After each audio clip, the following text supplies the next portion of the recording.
আর আজ উচ্চ মাধ্যমিকের রেজাল্ট আউট। ঠিক সকাল 10:30টায় উচ্চ মাধ্যমিকের ফল প্রকাশ হতে চলেছে। সকাল 11টা থেকে ওয়েবসাইটে রেজাল্ট জানতে পারবেন পরীক্ষার্থীরা। আরও একবার জানাই, ঠিক সকাল 10:30টায় উচ্চ মাধ্যমিকের ফল প্রকাশ হতে চলেছে আর সকাল 11টা থেকে ওয়েবসাইটে রেজাল্ট প্রকাশ হবে। মুখ্যমন্ত্রীর নির্দেশে 3 ঘন্টার মধ্যে অ্যাকশন। তিলজলায় বেআইনি বহুতল ভাঙল প্রশাসন। আগেই বহুতলটি জল বিদ্যুৎ বিচ্ছিন্ন করা হয়। মঙ্গলবার তিলজলার এক বেআইনি বহুতলের কারখানায় আগুন ধরে যায় আমরা জানি। সেই ধোঁয়ায় দম বন্ধ হয়ে মৃত্যু হয় দুজনের, আশঙ্কাজনক হন আরও 3 জন।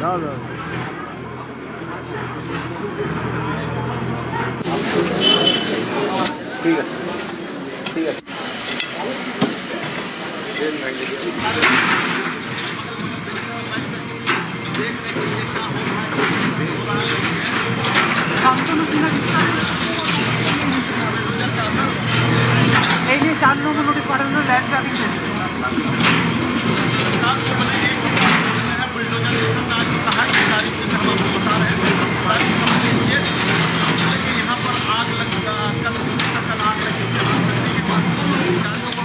তিলজলা পিএসে যে অগ্নিসংযোগ এবং দুর্ঘটনা ঘটে, যাতে 2 জন মারা গেছিলেন, 3 জন আহত হয়েছিলেন। কালকেই আমরা 4টি দপ্তরের সমন্বয়ে একটি কমিটি করেছিলাম। কমিটি রিপোর্টে যা পাওয়া গেছে, এটা আমাদের রাজ্যে বা কলকাতার ক্ষেত্রে অশনি সংকেত।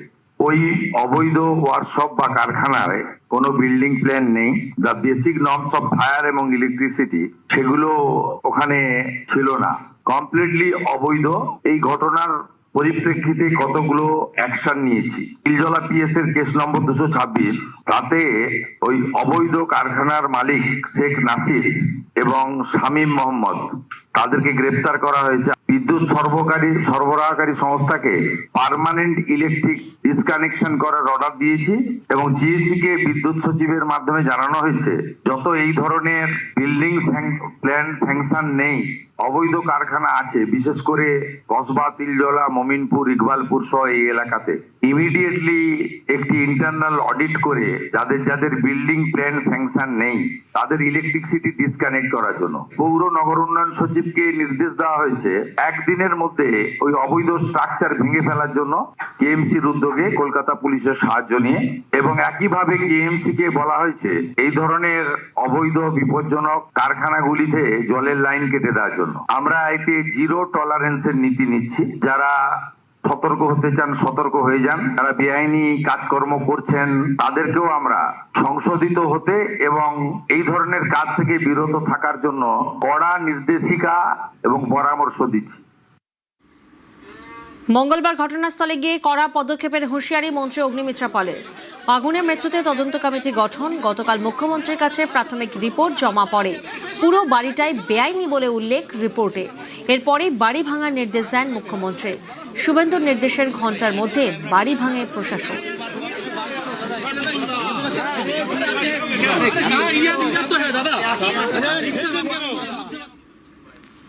ইল্লিগালি এই বাড়ি তৈরি হয়েছে।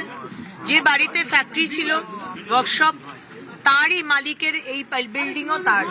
আমরা নোটিশ দিয়েছি খালি করে দেওয়ার জন্য এবং পশ্চিমবঙ্গে যেখানে যেখানে এই ধরনের ইল্লিগাল বাড়ি তৈরি হয়েছে, হেলে আছুক, ডান দিকে হেলুক, বাঁ দিকে হেলুক, সোজা দাঁড়াক, এনওসি যদি না পাওয়া যায়, যে বিল্ডিং ইল্লিগাল, নোটিশ দেওয়া হবে, সময় দেওয়া হবে, আধিকারিকরা যাবেন। যদি কোনোভাবে রেকটিফিকেশন করা সম্ভব হয়, আমরা তাকে সেই সুযোগ দেব।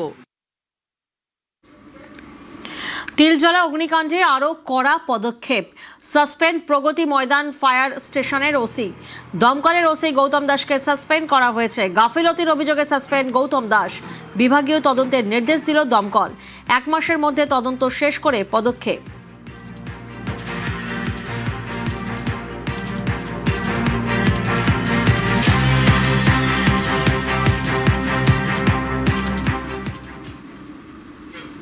আইন শৃঙ্খলা পরিস্থিতি নিয়ন্ত্রণে রং না দেখে পুলিশকে কড়া বার্তা মুখ্যমন্ত্রী শুভেন্দু অধিকারীর।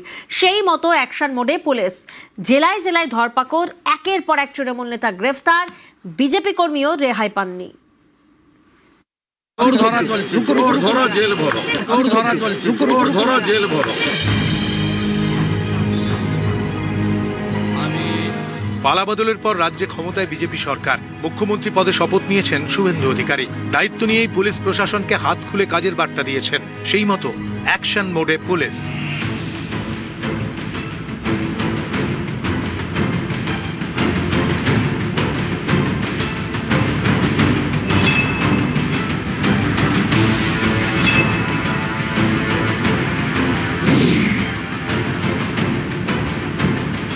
তোলাবাজির অভিযোগে গ্রেফতার তৃণমূল কাউন্সিলর শান্তনু মজুমদার। তিনি উত্তর 24 পরগনার বরানগরের 14 নম্বর ওয়ার্ডের কাউন্সিলর। ব্যবসায়ী প্রমোটারদের থেকে তোলাবাজির অভিযোগ তৃণমূল কাউন্সিলর শান্তনুর বিরুদ্ধে। বনহুগলি থেকে অভিযুক্ত কাউন্সিলরকে গ্রেফতার করেছে পুলিশ।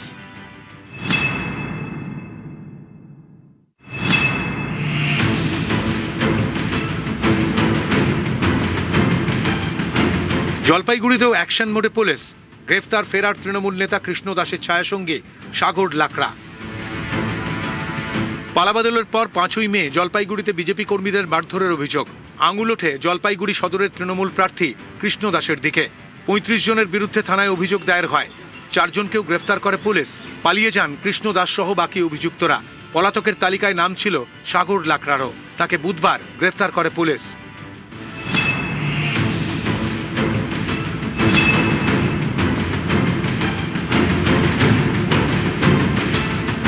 জলপাইগুড়িতে জালে তৃণমূল নেতা।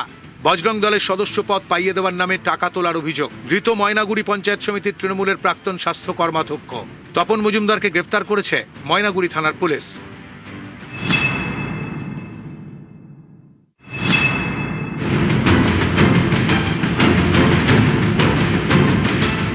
কোচবিহারের দিনহাটায় পুলিশের অ্যাকশন। গ্রেফতার তৃণমূল পঞ্চায়েত সদস্য। আগ্নেয়াস্ত্র সহ নেলপুর ঘাট এলাকা থেকে তৃণমূল পঞ্চায়েত সদস্যকে গ্রেফতার করেছে পুলিশ। ধৃত তৃণমূল পঞ্চায়েত সদস্যের নাম রণজিৎ দাস। 7mm পিস্তলের পাশাপাশি তার থেকে 4 রাউন্ড কার্তুজও উদ্ধার হয়েছে।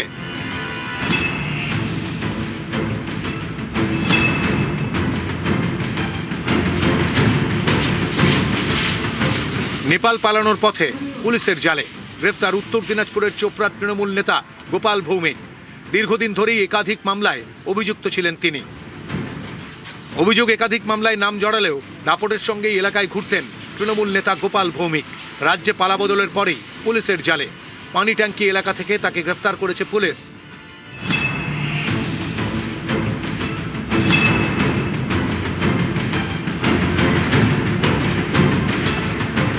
ধরপাকড় পূর্ব বর্ধমানের কাটোয়াতেও। তোলাবাজির হুমকি দেওয়ার অভিযোগ। জালে কাটোয়ার তৃণমূলের 2 নেতা সহ 3। ধৃতদের মধ্যে একজন পূর্ব বর্ধমানের তৃণমূল যুব কংগ্রেসের সাধারণ সম্পাদক। কাটোয়া শহর তৃণমূল ছাত্র পরিষদের সভাপতিও পুলিশের জালে। তার ভাইকেও গ্রেফতার করেছে পুলিশ। ধৃতদের বিরুদ্ধে জুলুমবাজি, জমি দখল সহ একাধিক অভিযোগ। লিখিত অভিযোগের ভিত্তিতে মঙ্গলবার রাতে তাদের গ্রেফতার করে পুলিশ।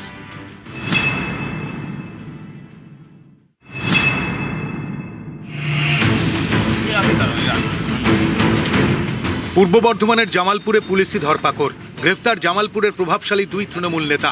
ভোটের পরে এলাকায় অশান্তি ছড়ানোর অভিযোগে গ্রেফতার। জালে বেরুগ্রাম অঞ্চল তৃণমূল সভাপতি শেখ সাহাবুদ্দিন। জামালপুর ব্লক তৃণমূল নেতা তাবারক আলী মণ্ডলও গ্রেফতার। মঙ্গলবার রাতে 2 জনকে গ্রেফতার করেছে পুলিশ। বর্ধমানেও গ্রেফতার তৃণমূল নেতা। তোলা চাওয়া ও খুনের হুমকি দেওয়ার অভিযোগে জালে 1।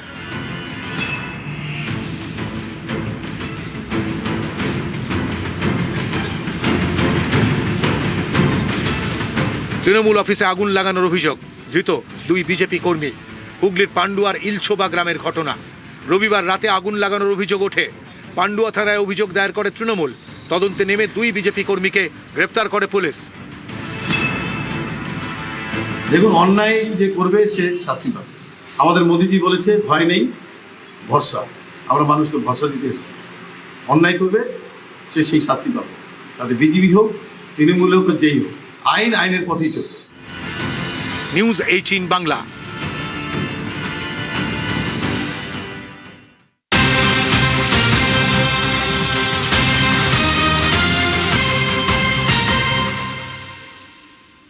ভাতারে প্রাক্তন তৃণমূল বিধায়ককে মারধর।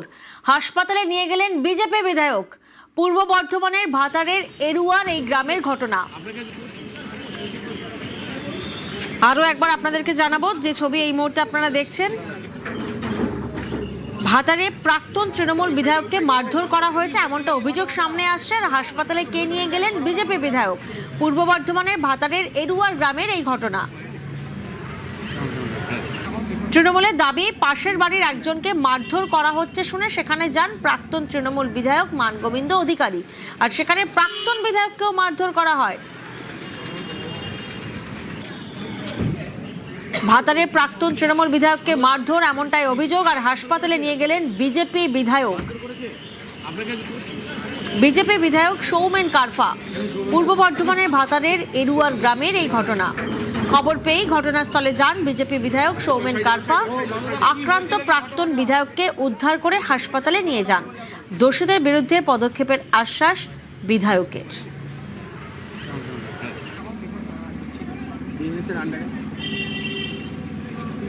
শরদিন্দু প্রতিনিধি আমাদের সঙ্গে রয়েছেন। শরদিন্দু, ঠিক কি ঘটনা ঘটেছে? গতকাল পূর্ব বর্ধমানের ভাতারের এরুয়ারে প্রাক্তন তৃণমূলের বিধায়ক মানগোবিন্দ অধিকারীকে মারধর করা হয়।